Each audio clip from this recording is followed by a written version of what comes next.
Hi, my name is Mike Trout, and I'm going to do a talk on Found Ups, our journey to social capitalism. That is going to be the next thing that comes after capitalism. Here's Undadu sitting on the blockchain. Right around his head is actually the Open Innovation Framework. On his back is the beneficial AI.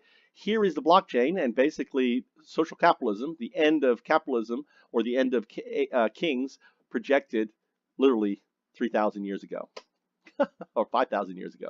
So my story starts in 2009 after doing a startup and it getting validated. I asked the question, is it actually the startup broken? What's wrong with the startup and how could I improve it and make it better? How would I fix it?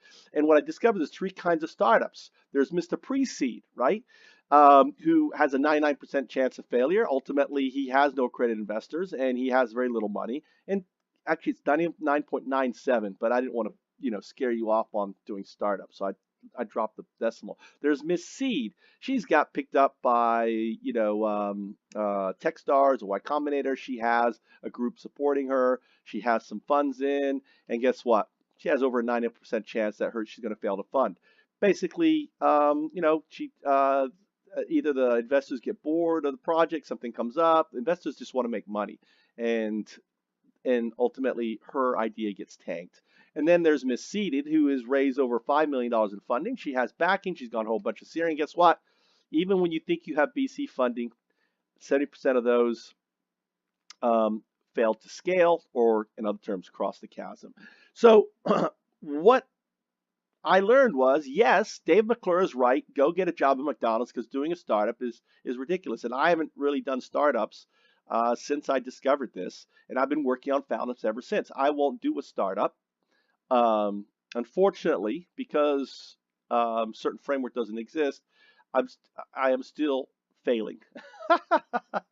So the problem is, so, if I was access to Dave McClure or a bunch of funding, I could be a billionaire right now because I know my ideas are that good. And But I'm not. I live in rural Japan around a swamp, and ultimately I can't just jump in my car and pitch a VC. The solution, however, I came up with was, listen, if we can change this paradigm, how could we change and what would it be and what would it look like and what would we need?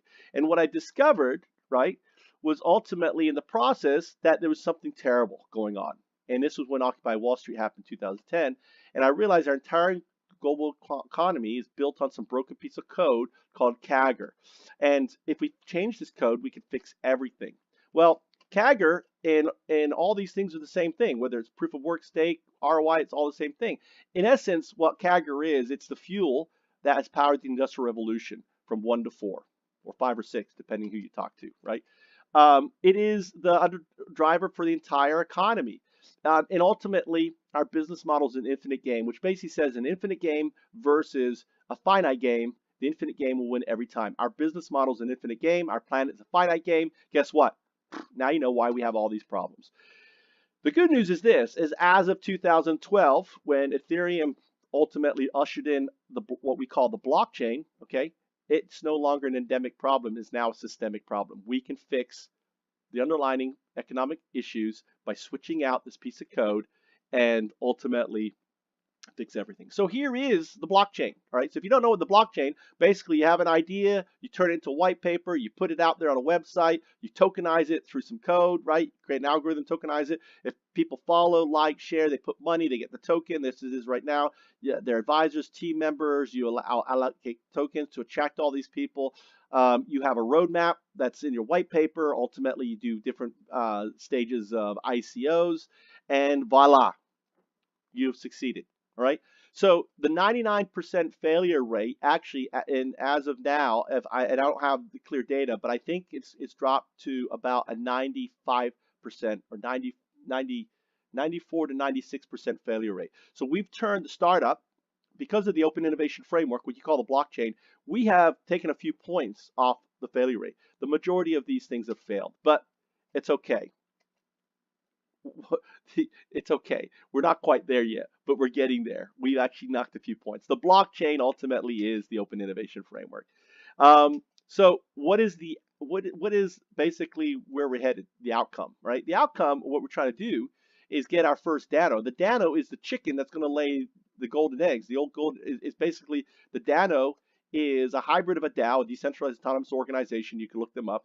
The difference with it is we have no shareholders or even coin holders like you have, like proof of work, proof of stake. That's all built on CAGR. The data works differently. It exists entirely on the blockchain. And ultimately they come out of being found up. So you launch a found up and it has a potential to become a Dano, right?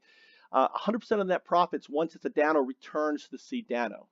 Okay, not as a found up, as a Dano. Dano returns. It's fun. So when a found up who is supported by a Dano becomes a Dano, it returns 100% of its net profits back into the Dano to launch more found ups. It's a little complicated, but it really isn't. The important thing is this: is that ultimately CAGR is a new validation model that will replace CAGR, and CAGR stands for benefit to the planet, okay, benefit to the living systems, benefit to sharing, creating universal incomes, healthcare for all, free education. These are all benefits that will come out of Danos. Thanks. I got down to 6 minutes. Thanks for watching. If you have any questions, go to foundups.org, and I look forward to getting and hearing your comments.